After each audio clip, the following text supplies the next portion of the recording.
Good evening, good evening. God bless you, God bless you. Welcome to Spilling the Tea at 10. Woo-wee! Yesterday we talked about Jeremiah and how God showed him that he knew him from the womb. We found out that he even spoke to Jesus from the womb. Woo! My. Well, we're going to stay in Jeremiah today.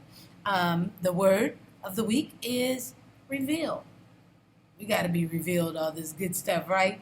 So we're going to Jeremiah 33. We're starting at verse 4. I'm reading from the King James Version. This is what it says. For thus says the Lord, the God of Israel, concerning the houses of this city and the houses of the kings of Judah, which have been pulled down to fortify against the siege mounds and the sword.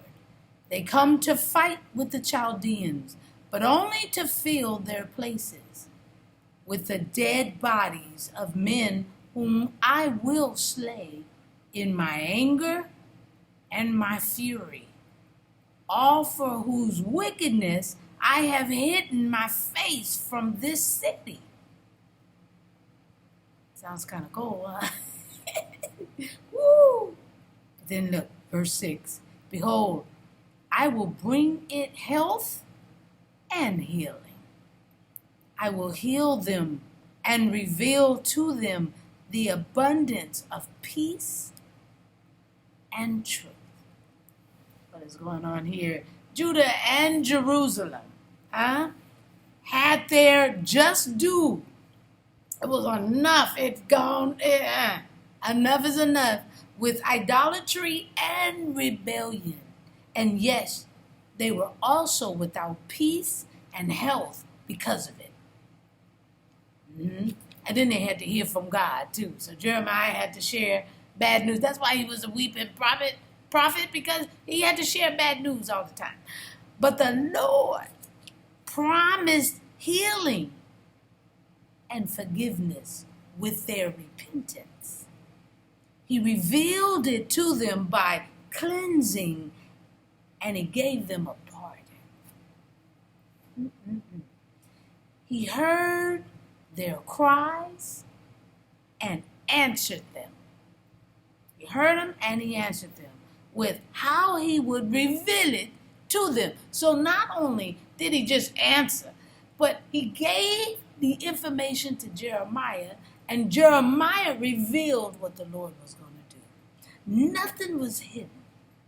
All was made known of how good God is.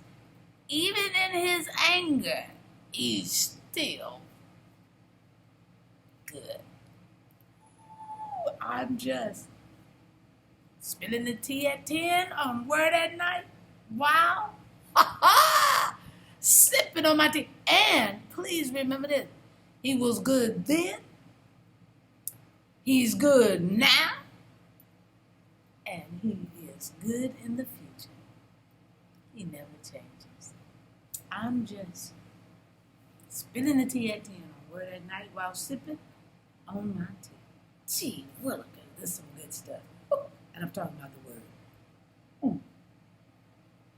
Let's pray. Gracious Father, we thank you so very much for your goodness. Even when we're disobedient, you're still good.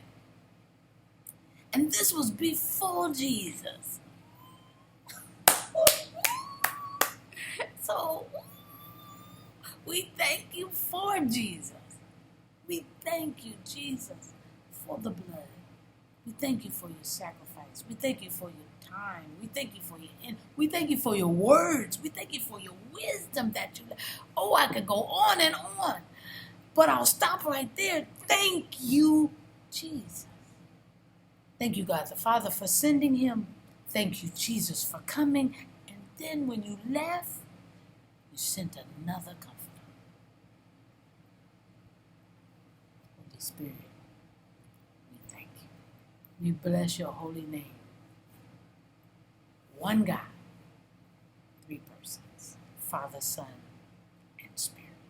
In Jesus' name, amen. I'm done. Talk to you tomorrow night on Spilling the Tea at 10. God bless you.